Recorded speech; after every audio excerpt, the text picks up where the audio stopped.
نحمده ونستعينه ونستغفره ونؤمن به ونتوكل عليه ونعوذ بالله من شرور أنفسنا ومن سيئات أعمالنا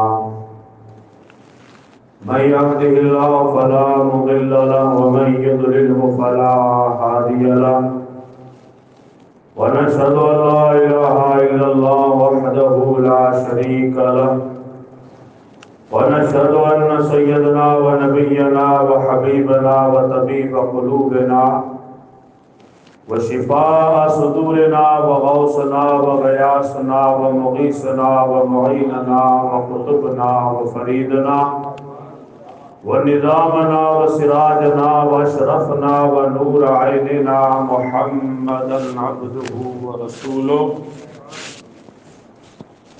اما بعد فاعوذ بالله من الشيطان الرجيم بسم الله الرحمن الرحيم والعصر ان الانسان لفي خسر الا الذين امنوا وعملوا الصالحات وتواصوا بالحق وتواصوا بالصبر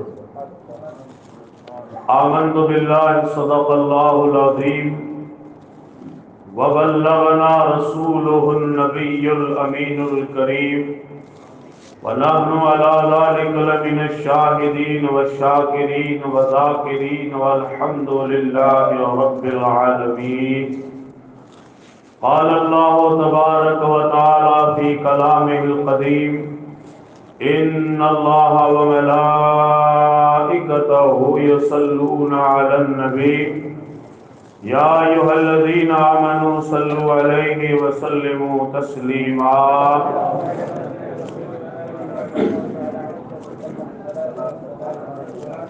اللهم صل على سيدنا مولانا محمد وعلى آله وصحابه وبارك وسلم صلاة وسلام عليك يا رسول الله صلاة وسلام عليك يا حبيب الله بندے پروردگار امت احمد نبی دوستدار چار یارم تابع اولاد علی مذہب حنفی دارم ملت حضرت خلیل خاک پائے غوث اعظم زیر سایہ ہر ولی صدیق عکس حسن کمال محمد است فاروق ذل جاو جلال محمد است عثمان ضیاء شمع جمال محمد است حیدر بہار باغ خصال محمد است اسلام ما اطاعت خلفائے راشدین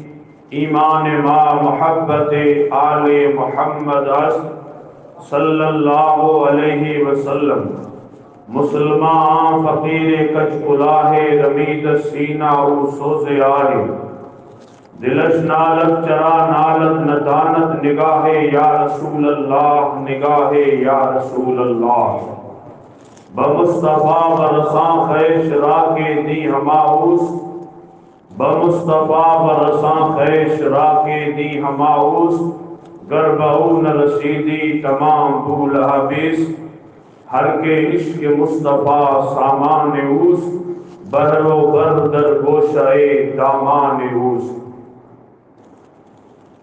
ہوں خاک مگر عالم انوار سے نسبت ہے ہوں خاک مگر عالم انوار سے نسبت ہے میں کچھ بھی نہیں لیکن سرکار سے نسبت ہے میں کچھ بھی نہیں لیکن سرکار سے نسبت ہے اور دنیا کی شہنشاہی کو رکھتا ہوں میں ٹھوکر پر دنیا کی شہنشاہی کو رکھتا ہوں میں ٹھوکر پر کونین کے اس مالک و مختار سے نسبت ہے اور ازل سے ہے میری گٹی میں وفائیں ازل سے ہے میری گٹی میں وفائیں نازاں ہوں کہ عباس علمدار سے نسبت ہے اور سر جھک نہیں سکتے سر محشر بھی ہمارے سر جھک نہیں سکتے سر محشر بھی ہمارے سر اس لیے اونچے ہیں کہ سردار سے نسبت ہے سر اس لیے اونچے ہیں کہ سردار سے نسبت ہے، میں کچھ بھی نہیں لیکن سرکار سے نسبت ہے۔ بابا سے بلند ہدیہ درود پیش کیجیے، اللہم صلی علی سیدنا و سفینا و نبینا مولانا محمد وآلہ وسلم۔ ایک مرتبہ اور بابا سے بلند درود پاک کرتے ہیں۔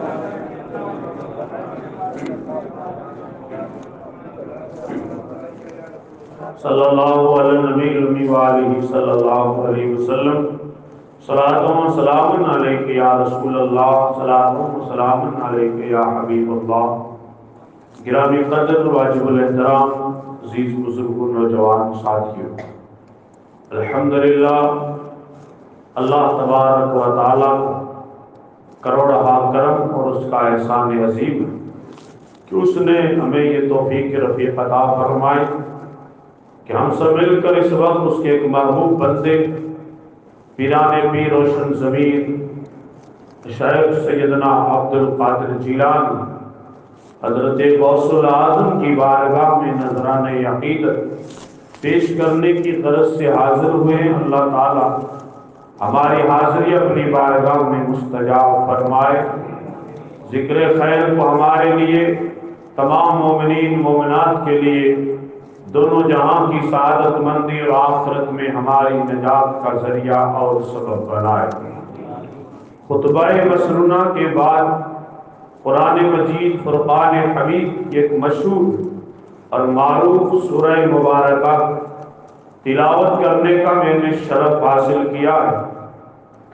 آج کی اس مختصر سی گفتگو کسی آیت کریمہ یا اسی سورہ مبارکہ تعلقات سے میں عرض کرنے کی سعادت حاصل کر رہا ہوں۔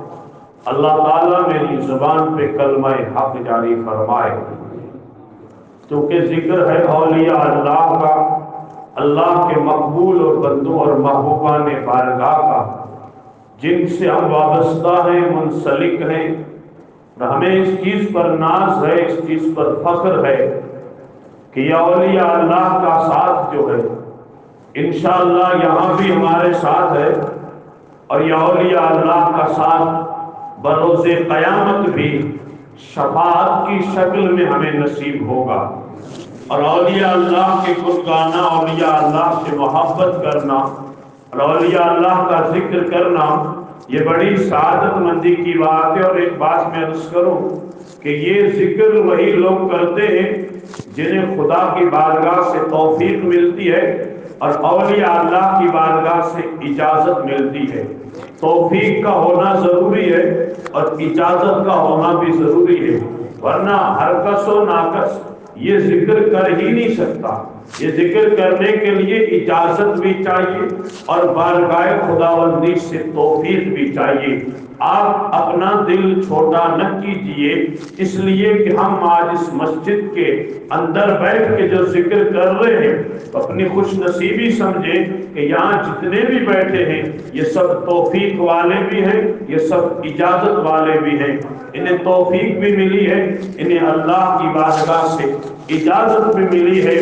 آپ سنتے رہتے ہیں کہ محبوب کی محفل کو محبوب سجاتے ہیں، آتے ہیں وہی جنہیں سرکار بلاتے ہیں، آتے ہیں وہی جنہیں سرکار بلاتے ہیں۔ جسے چاہا در پہ بلا لیا، جسے چاہا اپنا بنا لیا۔ یہ بڑے کرم کے ہیں فیصلے، یہ بڑے نصیب کی بات ہے۔ کرم کے فیصلے ہیں اور نصیب کی بات ہے۔ نصیب ہوتا ہے تو یہ ساری چیزیں دیکھنے کو مل جاتی ہیں، تو ہم سب نصیب والے ہیں۔ سورہ مبارکہ کا آغاز اللہ تعالیٰ نے قسم کے ذریعے بیان فرمایا، کیونکہ گزشتہ رات بھی ہم نے ایک سورہ مبارکہ کی تو آیت تلاوت کی تھی، اس میں بھی آغاز ابتدا اللہ تعالیٰ نے قسم کے ذریعے فرمائی، اور آج کی یہ سورہ مبارکہ بھی اللہ تعالیٰ نے قسم کے ذریعے ارشاد فرمایا وَالْعَصْرِ إِنَّ الْإِنسَانَ لَفِي خُسْرٍ، کہ مجھے قسم ہے زمانے کی، بے شک انسان خسارے میں، انسان نقصان میں، إِلَّا الَّذِينَ آمَنُوا وَعَمِلُوا الصَّالِحَاتِ، مگر وہ لوگ جو ایمان لائے اور اچھے عمل کیے اور وتواصوا بالحق وتواصوا بالصبر، حق کی وصیت کرتے ہیں اور صبر کی وصیت کرتے ہیں۔ اللہ تعالیٰ نے قسم یاد فرمائی کہ والعصر، مجھے قسم ہے زمانے کی۔ زمانہ کون سا؟ لفظ عصر ہے، عصر سے مراد زمانہ ہے۔ ائمہ تفسیر اس آیت کریمہ یا اس سورہ مبارکہ کی تفسیر بیان کرتے ہیں تو ارشاد فرماتے ہیں کہ یہاں اللہ تعالیٰ نے زمانے کی قسم یاد فرمائی تو لفظ عصر سے مراد مطلقاً زمانہ ہے۔ والعصر اے الدہر، قسم ہے زمانے کی، مطلقاً زمانہ، کسی کا بھی ہو زمانہ، مطلق زمانے کی قسم یاد فرمائی۔ اور دوسرا اس کا معنی یہ ہے کہ لفظ عصر سے مراد وقت عصر ہے۔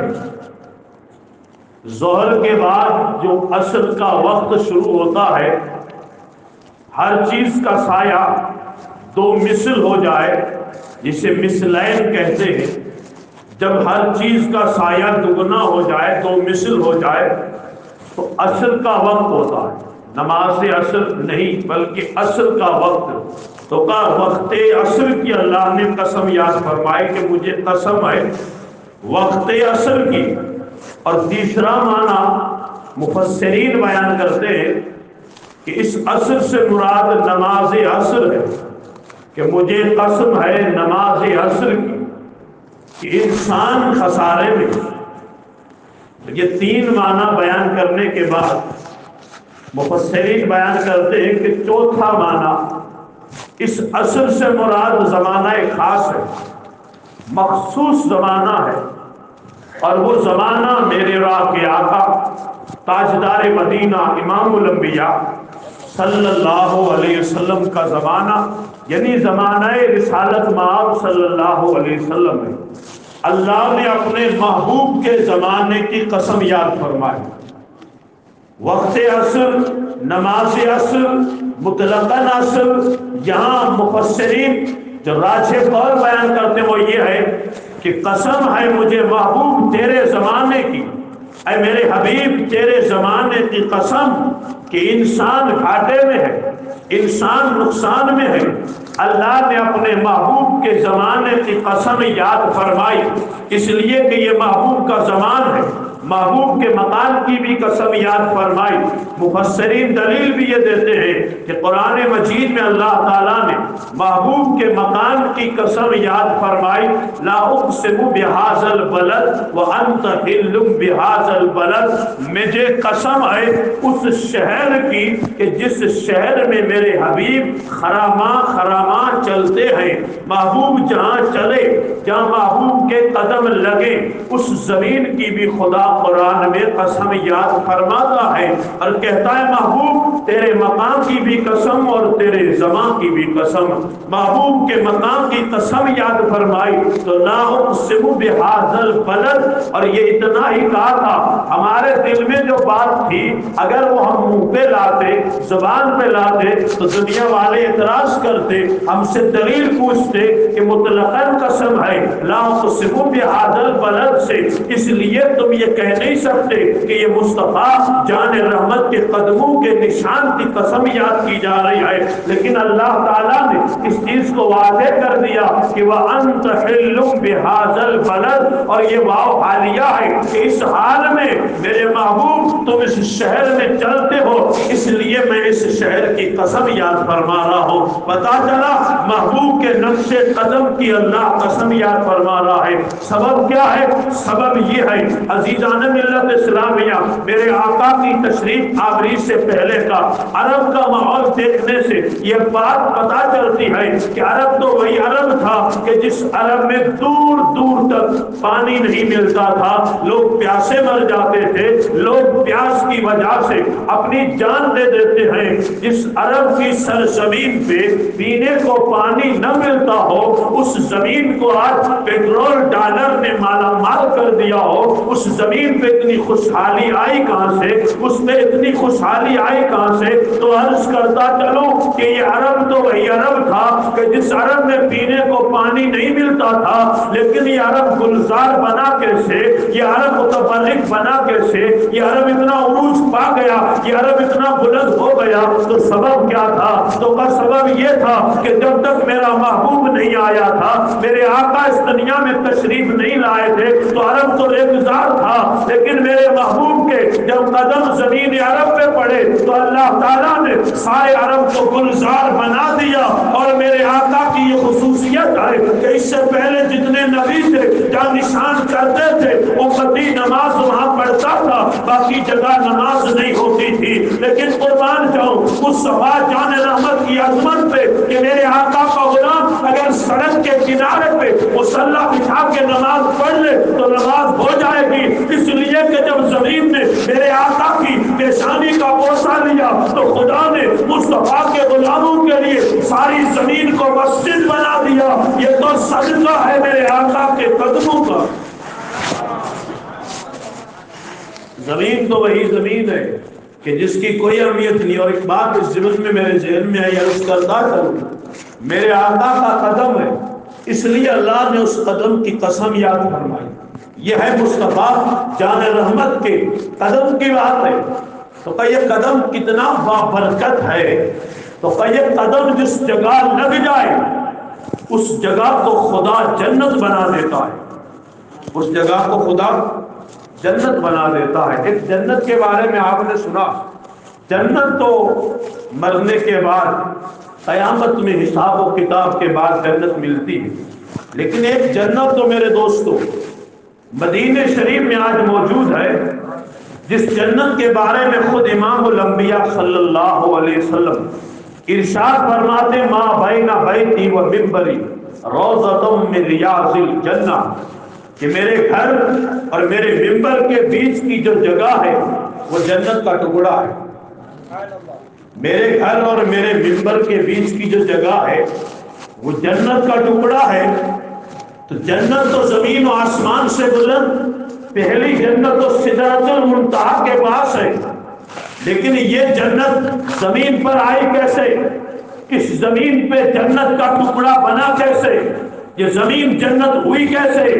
تو میں آپ کو قابل توجہ اور قابل غور بات سناتا چلوں کہ میرے آقا صلی اللہ علیہ وسلم کے جو دیوانے ہیں، جو عاشق ہیں، جو آقا کے عشق میں چلتے رہتے ہیں، وہ خود فیصلہ کرتے ہیں کہ یہ زمین جنت بنی کیسے، اس کا سبب کیا ہے؟ تو وہ کہتے ہیں کہ میرے آقا کا گھر کا دروازہ مسجد نبوی میں کھلتا تھا۔ یہ آقا کی خصوصیت تھی کہ گھر کا دروازہ بھی مسجد میں کھلتا تھا، ادھر دروازہ کھلا، میرے آقا فجر کی نماز پڑھانے کے لیے مصلی پہ آئے، نماز پڑھائی، پھر اسی راستے سے واپس گئے، پھر ظہر میں آئے، پھر اسی راستے سے واپس گئے، پھر عصر میں آئے، مغرب میں آئے، عشاء میں آئے، دن میں 5 مرتبہ پیغمبر کا اسی راستے سے آنا جانا اتنا خدا کو پسند آیا، اللہ نے فرمایا اے میرے محبوب جس زمین پر 5 مرتبہ دن میں تیرے قدم لگے وہ جگہ عرب کا ریگزار نہیں، وہ جگہ جنت کا باغ بنے گا۔ یہ قدم مصطفیٰ کا صدقہ تھا کہ وہاں رکھا تو خدا نے اس جگہ کو جنت بنا دیا۔ میرے امام کہتے ہیں یہ ارض مقدس ہے، یہ طیبہ کی زمین ہے، جنت بھی یہی ہے اور مالک کے جنت بھی یہی ہے۔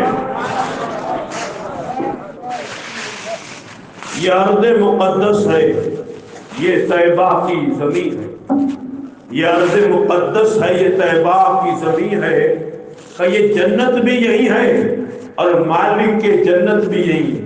تم جنت جسے کہتے ہو کہ وہ جنت بھی یہی ہے اور اس جنت کے جو مالک ہیں وہ بھی یہی ہیں۔ اس لیے میرے امام نے کہا تھا حرم کی زمین اور قدم رکھ کے چلنا، حرم کی زمین اور قدم رکھ کے چلنا، سر کا موقع ہے وہ جانے والے، یہاں اگر سر کے بل بھی چل سکتے ہو تو چلو، اس لیے کہ یہ وہ جگہ ہے کہ جس کے بارے میں امت کے اولیاء فرماتے ہیں ادب گاہے زیر آسماں از عرش نازک تر نفس گم کر درمی آیت جنید و با یزید ایجا کہ اس زمین پر آسمان کے نیچے ایک ایسی جگہ ہے کہ جس جگہ کا ادب عرش الہی سے بھی زیادہ نازک تر ہے کہ جس بارگاہ میں وقت کا جنید بغدادی وقت کا با یزید بستانی جب آتے ہیں تو سانسوں کو روک کے آتے ہیں کہ کئی سانسوں کی آواز سے پیغمبر کی بارگاہ کی بے ادبی نہ ہو جائے کہ اتنی بڑی بارگاہ ہے کہ جس میں اولیاء اللہ اپنی سانسیں روک کے آتے ہیں. جنید و با یزید ایجا سانس روک کے آتے تو والعصر مجھے قسم ہے محبوب تیرے زمانے کی. اور محبوب کا زمانہ کتنا ہے؟ زمانہ رسالت اس لیے اس سے پہلے میرے آقا سے پہلے جتنے بھی نبی آتے ہر نبی کا ایک وقت مقرر تھا. وہ نبی جب چلے جاتے تھے تو دوسرے نبی آتے تھے پھر ان کا دور شروع ہو جاتا تھا. لیکن میرے آقا تو آخری نبی ہے تو آخری نبی جب ہیں تو قیامت کی صبح تک زمانہ کس کا ہے؟ زمانہ میرے آقا کا ہے. آج بھی زمانہ مصطفیٰ کا ہے قیامت تک زمانہ مصطفیٰ کا رہے گا. ہم اور آپ بڑے خوش نصیب ہیں کہ ہمیں نصیب ہوا ہے تو مصطفیٰ کا زمانہ نصیب ہوا ہے. ہم آقا کے زمانے میں زندہ ہیں. میرے آقا صلی اللہ علیہ وسلم نے فرمایا جو مجھے دیکھ کے کلمہ پڑھے اسے ایک مرتبہ خوشخبری اور جو بنا دیکھے اسے میرا یعنی بنا دیکھے میرا کلمہ پڑھے اسے 7 مرتبہ خوشخبری. ہم نے بنا دیکھے پڑھا ہم نے بنا دیکھے پڑھا ہم نے دیکھا نہیں ہے اور دیکھا نہیں اور کلمہ پڑھ لیا ہے تو پتہ چلتا ہے الحمدللہ ثم الحمدللہ یہ زمانہ زمانہ رسالت ہے. میرے آقا کا زمانہ رسالت میرے آقا کا جو زمانہ ہے یہ صبح قیامت رہے گا. ہم اس وقت بھی آقا کے زمانے میں رہتے ہیں. میرے آقا کے زمان کی اللہ نے قرآن مجید میں قسم یاد فرمائی اور فرمایا بے شک انسان خسارے میں ہے انسان گھاٹے میں ہے. اس چیز کو جب انسانوں نے پڑھا تو انسان خود حیرت زدہ تھا.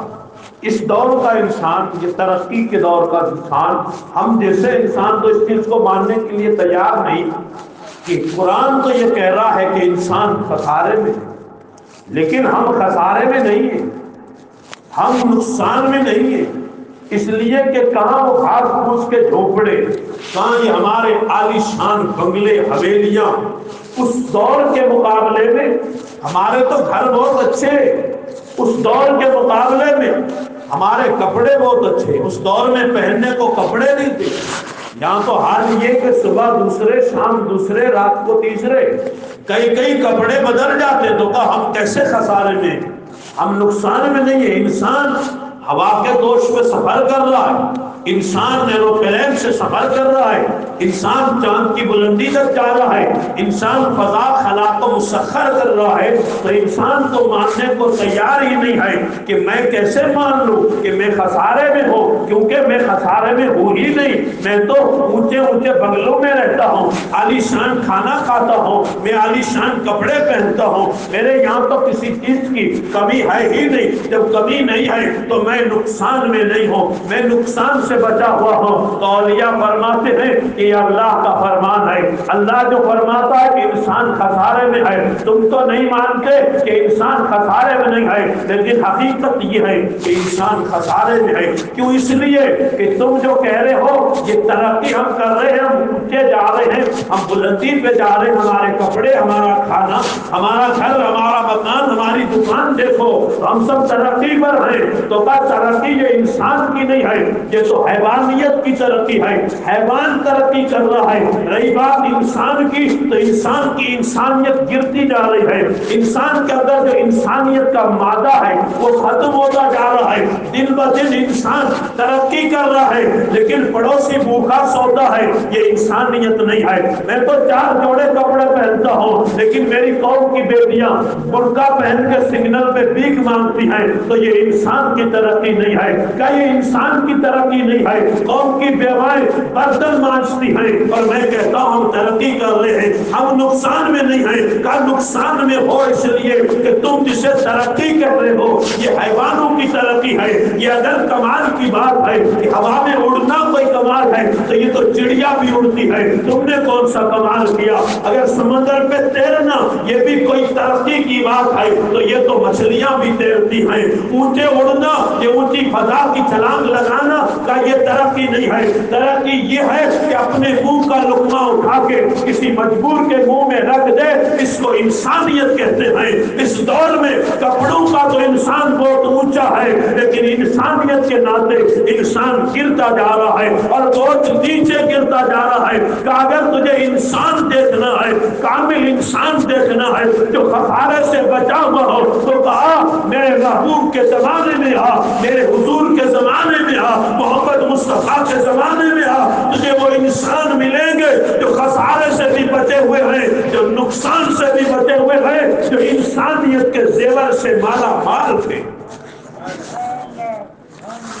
ہمارے پاس کپڑے، روٹی، دکان مکان سب ہے، لیکن دائیں بائیں دیکھیں تو ہماری اوقات سب اس کے اوپر یعنی واضح ہو جائے گی کہ ہمارا حال کیا ہے۔ عزیزان ملت، اس کا نام ترقی نہیں ہے، ہم بہت تنزلی کی طرف، پستی کی طرف جا رہے ہیں۔ تو کا انسان دیکھنا ہے اور ایسا انسان جو خسارے سے بچا ہو تو میرے محبوب کے زمانے میں آ۔ کیسا زمانہ تھا؟ زمانہ عجیب تھا۔ ایک آدمی زخموں سے چور زمین پہ گرا اور اس نے کہا اللہ تش، مجھے پیاس لگی، کوئی پانی پلائے، مجھے کوئی پانی پلائے۔ تو ایک صاحب نے پانی کا انتظام کیا اور پانی کا پیالہ لے کے اس کے قریب پہنچا، اور جب اسے پانی پیش کیا تو لائن میں کئی زخمی لوگ پڑے تھے، اس سے جو اگلا تھا وہ زیادہ کرہانے لگا، اس کی پیڑا بڑھنے لگی، تو اس نے پیالہ ہٹا دیا کہ ہو سکتا ہے اگلے کو زیادہ ضرورت ہو، پانی مجھے نہیں اگلے کو دو۔ وہ پانی لے کے اگلے کے پاس گیا، اس نے اگلے کو دیکھا تو وہ دوسرے نے کہا میں نہیں پیوں گا، پانی تیسرے کو دو۔ اسی طرح سے ایک کے بعد 7 لوگوں تک وہ پانی کا پیالہ گیا۔ ہر انسان نے اپنے اگلے والے کو ترجیح دی کہ ہو سکتا ہے مجھ سے زیادہ ضرورت اگلے والے کو ہو، اس لیے پانی آگے لے جاؤ۔ جب 7ویں بندے تک پانی پہنچا تو پہلے بندے کی تکلیف بڑھ گئی، اس نے کہا واپس جا اور پہلے کو جا کے پانی پلا، وہ زیادہ تڑپ رہا ہے۔ پانی لے کے واپس وہاں آئے تو اس کی روح نکل چکی تھی، دوسرے کے پاس آئے تو روح نکل چکی تھی، حتیٰ کہ 7 کی روح نکل چکی تھی، پانی کسی نے نہیں پیا، پانی ایک دوسرے کو آگے بڑھاتے رہے۔ تو کا انسان دیکھنا ہو تو میرے محبوب کے زمانے میں دیکھو، خود تو بھوکے رہتے تھے، خود تو پیاسے رہتے تھے اور اگلے کو ترجیح دیتے تھے کہ میں اگر مر گیا تو کوئی بات نہیں، اگر میرا بھائی بچ گیا ہے تو بڑی بات ہے۔ اور یہاں ایک نقطے کی بات عرض کروں، میرے آقا صلی اللہ علیہ وسلم کے زمانے میں 74 اسلامی جنگیں لڑی گئی تھی، 74 جنگیں لڑی گئی تھی، جن 74 میں سے 27 جنگوں میں خود حضور رحمت عالم شریک سفر اور شریک جنگ بھی رہے تھے۔ میرے آقا کے غلاموں کی عظمت اور شان دیکھیے کتنی بلند تھی۔ عیسائیوں نے اس پہ ریسرچ کیا، اس پہ تحقیق کی تو کہنے لگے کہ سنتے ہو مسلمان جس راہ کا مسافر بنتا ہے، مسلمان جس جگہ سے گزرتا ہے ہر جگہ جیتتا کیوں ہے، اسے فتح کیوں ملتی ہے، یہ کامیاب کیوں ہوتا ہے۔ تو انہوں نے ریسرچ کی کہ مسلمانوں میں عیسائیوں میں بڑا فرق ہے۔ وہ فرق کیا ہے؟ تو کا فرق یہ ہے کہ عیسائی جب لڑنے لگتے ہیں اپنے لیے یا اپنے مذہب کے لیے، جب لڑتے ہیں تو ایک دوسرے کو دھکا دیتے ہیں کہ تو آگے جا میں بچ جاؤں، تو آگے جا میری سیفٹی ہو جائے، یعنی ایک دوسرے کو دھکا دے کے خود کی سیفٹی کرتے تھے۔ تو کا مدینے والے کے غلاموں میں یہ چیز نہیں ہے۔ یہ جب میدان جنگ میں اترتے تھے تو پھر یہ کہتے تھے میرا بھائی تو پیچھے ہو جا، میں نبی کے نالین پہ جان کٹاتا ہوں، میں آگے بڑھ کے حضور کے نام پہ جان دیتا ہوں۔ کہ پیچھے جس قوم میں اپنے نبی پہ مر مٹنے کا یہ جذبہ بلند اور بالا اور اسٹرانگ ہو، اس قوم کو دنیا کا کبھی مٹا نہیں سکتی۔ دنیا چاہے کتنی زور اور طاقت لگا لے، جس قوم کے سینے میں پیغمبر کے چرنوں پہ مر مٹنے کا اتنا بلند جذبہ ہو، وہ قوم کبھی مٹ نہیں سکتی، وہ قوم کبھی فنا نہیں ہو سکتی۔ اس قوم کی بلندی کا ستارہ کتنا بلند ہے۔ علامہ اقبال فرماتے ہیں یہ غازی یہ تیرے پراسرار بندے جنہیں تو نے بخشا ہے ذوق خدائی، تو ان کی ٹھوکر سے صحرا و دریا سمٹ کر ان کی ہیبت سے پہاڑ لائی، تو عالم سے کرتی ہے دل کو بیگانہ عجب چیز ہے لذت آشنائی۔ شہادت ہے مطلوب و مقصود مومن، نہ مال غنیمت نہ کشور کشائی، نہ مال غنیمت نہ کشور کشائی۔ توبہ تم نے یہ نہیں دیکھا کہ حضور کے غلام تھے، ان کا مقام اور مرتبہ یہ تھا کہ یہ جب بھی آگے بڑھتے تھے تو کہتے تھے میرے آقا کے غلاموں یاد رکھنا۔ اس لیے پوری دنیا پہ انہوں نے پھریرا لہرا دیا، پوری دنیا پہ اسلام کے چمن کو ہرا بھرا کر دیا۔ عربستان سے نکلے تھے، پوری دنیا میں اسلام پھیلا ہے، آج پھیلتا جا رہا ہے۔ آپ تاریخ کو نوٹ کریں اور تاریخ پڑھیں تو آج بھی دنیا کا تیسرا اور چوتھا انسان مسلمان ہے، اور دنیا جتنا مٹانے کی کوشش کرتی ہے اتنا ہی یہ اسلام بڑھتا ہی جا رہا ہے۔ میرے آقا حضرت غوث الاعظم بغدادی رضی اللہ تعالیٰ عنہ کی سیرت طیبہ کا مطالعہ کرو، ایک دو مرتبہ نہیں کئی مرتبہ بغداد معلیٰ کو اجاڑ دیا گیا، بغداد کو تہس نہس کر دیا گیا، بغداد کی اینٹ سے اینٹ بجا دی گئی، لیکن یاد رکھو جس سرزمین پہ غوث اعظم آرام کر رہے تھے اس میں اتنی طاقت تھی کہ تاتاریوں نے اجاڑا، عباسیوں نے اجاڑا، وہ اجاڑتے گئے، غوث اعظم بساتے گئے۔ اس لیے کہ غوث اعظم کا خطاب الانسان الکامل ہے۔ تم انسان دیکھنا چاہتے ہو، انسان کسے کہتے ہیں؟ تو کہ انسان دیکھنا ہو تو عبد القادر جیلانی کی صورت کو دیکھو، یہ وہ انسان ہے جو گھاٹے سے بھی بچا ہے، نقصان سے بھی بچا ہے، خسارے سے بھی بچا ہے۔ روٹی کھا کے کوئی بچ سکتا ہو تو سب بچے ہوئے کہ روٹی کھا لی اور اچھی روٹی کھائی، اچھے کپڑے پہن لیے، کہا اس کو نہیں کہتے۔ تو نقصان سے بچا وہی ہے جو حضور سے ملا ہے، کیونکہ کائنات عالم میں اگر کوئی انسان خسارے سے بچا ہوا ہے تو وہ ذات محمد مصطفیٰ صلی اللہ علیہ وسلم کی آقا کی ذات ہے جو خسارے سے بچی ہوئی ہے۔ باقی انسان خسارے کا ایک اور پہلو ایک مفسر بیان کرتے ہیں، وہ کہ ایک نہ ایک پہلو سے انسان گھاٹے میں ہے۔ وہ کیسے؟ ہر چیز کے دو پہلو۔ اگر آپ پھول کو دیکھیں تو پھول میں خوشبو تو ہے لیکن پھول میں روشنی نہیں۔ اب چاند کو دیکھیں تو چاند میں روشنی تو ہے، چاند میں خوشبو نہیں۔ رات کو دیکھیں، رات میں تاریکی ہے لیکن اجالا نہیں۔ دن کو دیکھیں، دن میں اجالا ہے لیکن تاریکی نہیں۔ اور کوئل کہتی ہے میرا گلا تو بہت سریلا ہے لیکن میرا رنگ کالا ہے۔ شیر کہتا ہے میرے پنجے میں طاقت بہت ہے لیکن میرے پاس پر نہیں ہے کہ اڑ سکوں۔ اسی طرح کائنات کی ہر چیز کو آپ دو پہلو سے دیکھو تو کسی نہ کسی طرح سے وہ نقصان میں ہے۔ آواز دے کے بھی رنگ کالا دے دیا تو بھی افسوس کرتی ہے کہ آواز سنا لیکن رنگ کالا ہے۔ اور پھول نے کہا خوشبو تو دی ہے لیکن چاندنی اور روشنی نہیں دی۔ چاند نے کہا پوری دنیا میں چاندنی پھیلاتا ہوں لیکن ہے کیا کہ چاندنی تو بہت ہے، روشنی بہت ہے، خوشبو نہیں ہے۔ تو کہا ایک پہلو خسارے کا یہ بھی ہے کہ کسی نہ کسی طریقے سے کوئی نہ کوئی چیز خسارے میں ہے، گھاٹے میں ہے۔ اس لیے عزیزان ملت اسلامیہ کا ایک ہی ذات ہے جو گھاٹے سے بچی ہوئی ہے، ہر طریقے کے گھاٹے سے محفوظ ہے۔ اس ذات کا نام رسول اللہ صلی اللہ علیہ وسلم کیسے بچے ہوئے ہیں ایک مثال دیتے ہیں۔ مثال آپ نے چکی دیکھی ہے، چکی کسے کہتے ہیں؟ آج کی چکی کی بات نہیں کر رہا ہوں، پرانی چکی تھی جس کے دو پارٹ تھے، جس چکی میں اناج پیسا جاتا تھا، ایک نیچے پارٹ ایک اوپر پارٹ، بیچ میں ایک ہتھا ہوتا تھا، ایک دستہ ہوتا تھا جس کو پکڑ کے گھمایا جاتا تھا۔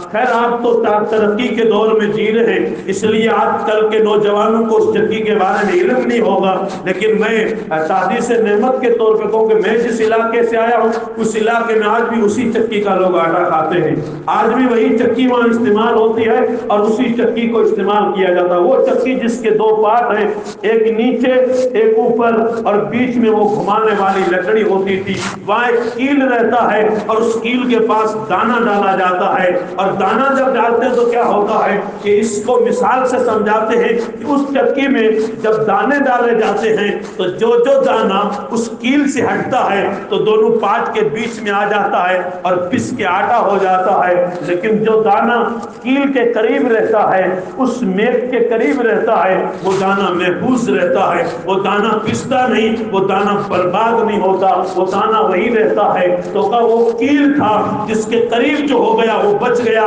جس نے اس کی قربت چھوڑ دی ہے وہ تباہ ہو گیا، وہ پس گیا۔ تو دنیا بھی یہ دو پارٹ ہیں، ایک اوپر ایک نیچے، اس کے بیچ میں ہم اور آپ رہتے ہیں۔ ہمارا حال کیا ہے؟ ہم دن رات پس رہے ہیں، لیکن میرے دوستو بچا وہی ہے جو محمد مصطفیٰ کے قدموں سے جڑا ہوا ہے، حضور کی ذات سے جو قریب ہو گیا وہ یہاں بھی بچ جائے گا، وہ وہاں بھی بچ جائے گا۔ حقیقت یہ ہے کہ یہاں کا بچنا کوئی معنی نہیں رکھتا، بچنا حقیقی وہاں کا بچنا ہے جہاں حشر کا میدان بپا ہوگا، جہاں کوئی پرسان حال نہیں ہوگا۔ اس تاریکی میں اگر کوئی بچا ہے تو میرے دوستو بچنے کی صورت یہ ہے کہ جو میرے آقا کے قدموں سے لپٹ گیا، حضور سے منسلک ہو گیا، حضور کے قدموں سے جڑ گیا، وہی انسان بچتا ہے، کیونکہ جو دانا کیل سے جڑا وہ بچ گیا اور جو بندہ حضور سے جڑا وہ بچ گیا۔ ہم اگر بچے ہیں تو میرے آقا کے صدقے میں بچے ہیں۔ اور میرے دوستو ہمارے گناہ، ہمارے کرتوت، ہمارے جتنی بھی برائیاں آج پھیلی ہوئی ہیں، نام غوث اعظم کا لیتے ہیں، نام غریب نواز کا لیتے ہیں، نام ہم داتا گنج بخش کا لیتے ہیں، لیکن میرے دوستو تاریخ پڑھے تو ان اولیاء اللہ کی عجیب تاریخ ہے کہ جو خسارے سے بچے تھے، گھاٹے سے بچے تھے، ان انسانوں کا حال کیا تھا؟ وہ حال انسانوں کا بڑا نرالا تھا۔ حضرت غوث اعظم کے بچپن کا واقعہ، غوث اعظم کی جوانی کا واقعہ، غوث اعظم کی سیرت کے وہ انوکھے واقعے جو ہمارے ذہن میں ہیں، میں ضرورت نہیں محسوس کروں گا تو بیان بھی نہیں کروں گا، لیکن اشارے میں آپ کو بات بتاتا چلو کہ جو انسان گھاٹے سے بچتا ہے، جو انسان حضور کے قریب رہتا ہے، وہ یقیناً گھاٹے سے بچتا ہے۔ اس کا حال کیا ہوتا ہے؟ حضرت امام بخاری رحمۃ اللہ تعالی علیہ، محمد بن اسماعیل امام بخاری سے آپ مشہور ہیں، حدیث کی سب سے بڑی کتاب صحیح بخاری جنہوں نے تصنیف کی ہے، وہ امام بخاری سمندر کا سفر کر رہے تھے۔ اب میں اس انسان کی داستان بیان کر رہا ہوں کہ جو انسان گھاٹے سے بھی بچا ہے اور اس کو وہ مقام اللہ تعالیٰ نے عطا کیا کہ دنیا چھپ کے آج اسے سلام کرتی ہے۔ حضرت امام بخاری رحمت اللہ تعالی علیہ اللہ کے اوپر گزیدہ بندے ہیں کہ جس نے میرے آقا کی حدیثوں کو جمع کیا، 16 سال کی مدت میں صحیح بخاری کے مسودوں کو تیار کیا، حرم کعبہ میں لکھا، اور پھر مدینہ شریف میں ریاض الجنت میں بیٹھ کے جنہوں نے بخاری کے باب ترجمۃ الابواب کو انہوں نے تصنیف کیا ہے۔ وہ امام بخاری زندگی کیسی ہے؟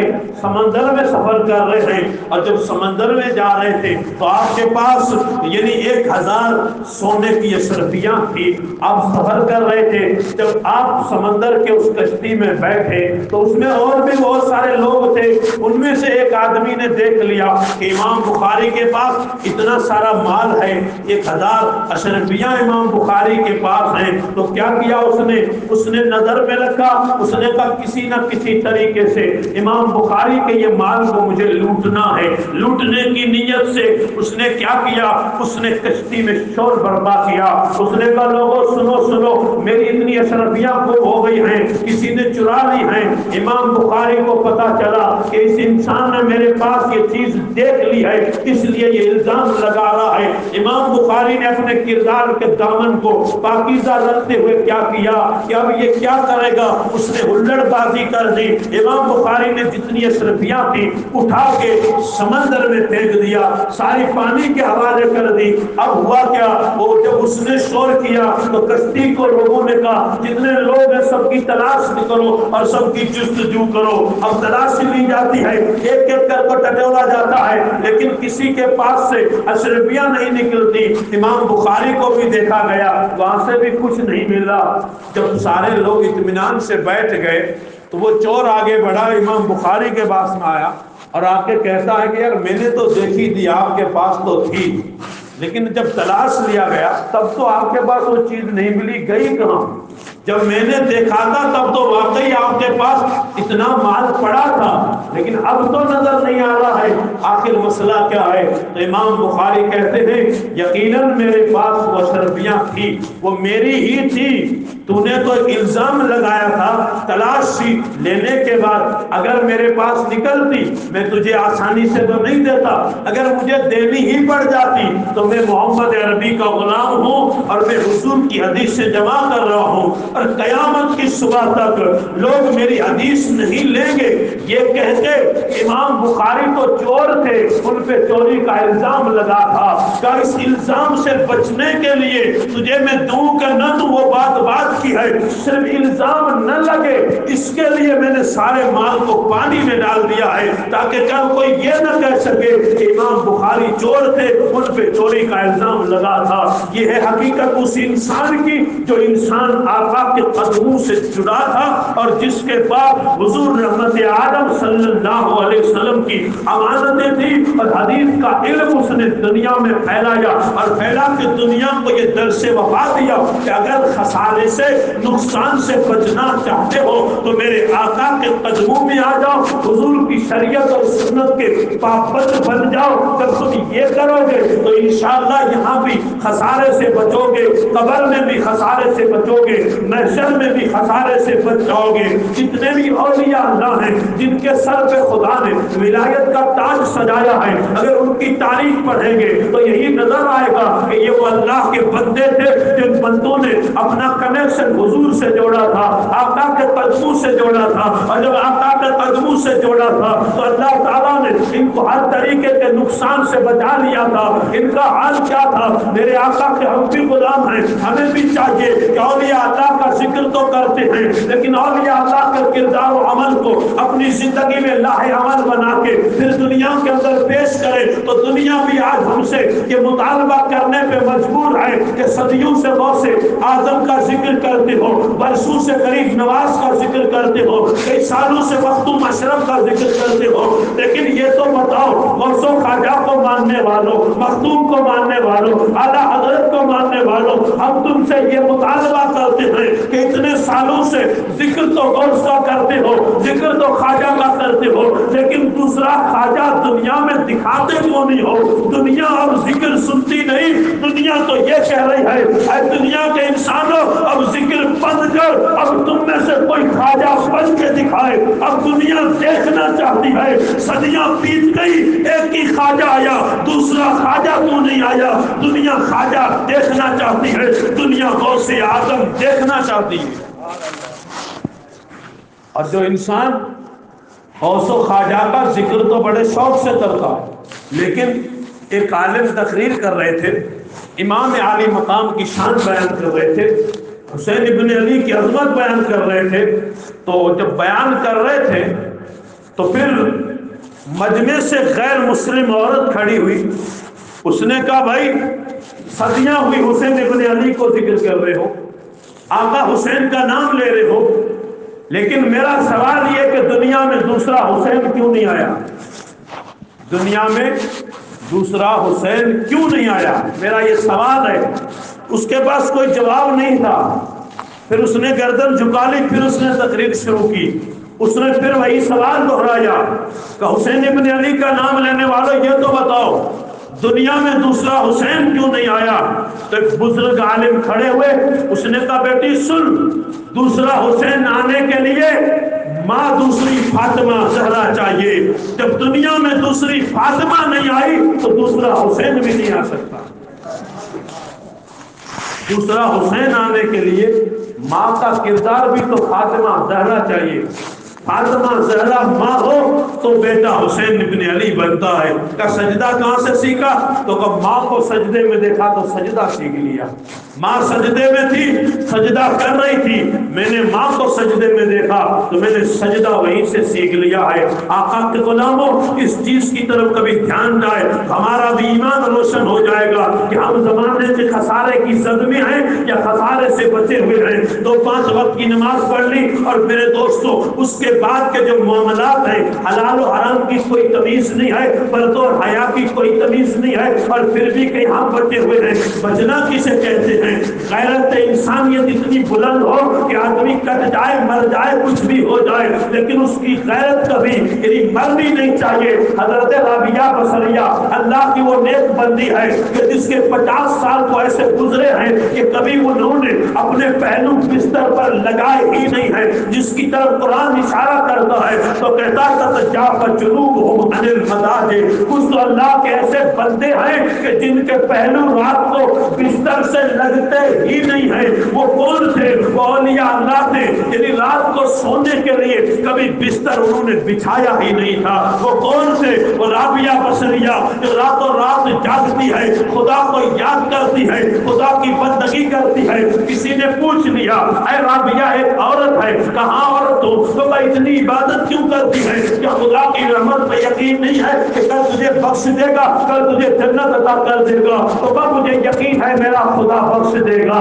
میرا خدا مجھے جنت دے گا۔ حضرت رابعہ بصریہ کہتی ہیں کہ میں عبادت جو کر رہی ہوں اس کی وجہ دوسری ہے۔ تو وہ وجہ کیا ہے؟ تو آپ ذرا سنیے گا رابعہ بصریہ کیا کہتی ہے۔ وہ کہتی ہے میں عبادت اس لیے کر رہی ہوں کہ کل قیامت کا میدان ہوگا، قیامت میں میرے آقا بھی آئیں گے، دوسرے نبی بھی آئیں گے، 1.25 لاکھ نبی بھی آئیں گے، ان کی امتیں بھی آئیں گی، اور میرے آقا صلی اللہ علیہ وسلم جب میری طرف دیکھیں گے تو دوسرے نبیوں سے کہیں گے اے نبیوں سنو، میری امت کی عورت نے اتنے سجدے کیے ہیں کہ تمہاری امت کے مردوں نے بھی اتنے سجدے نہیں کیے ہیں۔ میں عبادت اس لیے کر رہی ہوں کہ قیامت کے میدان میں میرے آقا کا سر فخر سے بلند ہو جائے۔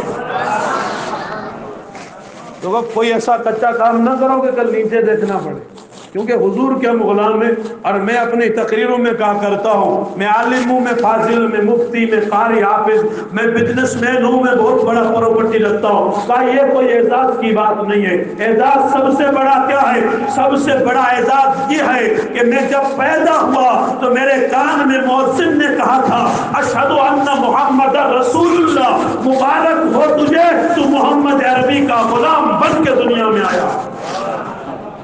یہی سب سے بڑی میری کوالٹی ہے، یہ سب سے بڑا آپ کا اعزاز ہے کہ ہم دنیا میں آئے، کیونکہ یہ نصیب کی بات ہے۔ کل مولود یولد علی فطرۃ الاسلام ابواہ یحودانہ اور ینصرانہ اور یمجسانہ، ہر بچہ فطرت اسلام سے پیدا ہوتا ہے، اس کے ماں باپ اس کے لیے یعنی یہودی بناتے ہیں، نصرانی بناتے ہیں، مجوسی بناتے ہیں۔ میرے دوستو اسلام گھر بیٹھے مجھے ملا ہے، اسلام ماں کی گود میں ملا ہے، کلمہ میری ماں نے مجھے سکھایا ہے، اس لیے اسلام کی قدر نہیں ہے۔ اسلام کہتے کس کو ہے؟ اسلام ہوتا کیسا ہے؟ اسلام کی قیمت کیا ہے؟ اگر یہ معلوم کرنی ہو تو مکے کی گرم ریت پہ گھسیٹے جانے والے بلال کے دل سے پوچھ، تجھے قیمت معلوم ہوگی کہ اسلام کسے کہتے ہیں، اسلام کسے کہتے ہیں، اسلام کیا ہوتا ہے۔ میرا اعزاز یہ ہے کہ میں آقا کا غلام ہوں، میں آقا کا غلام ہوں۔ اس چیز پہ آپ جھوم جائیے گا، حضور کا غلام ہونا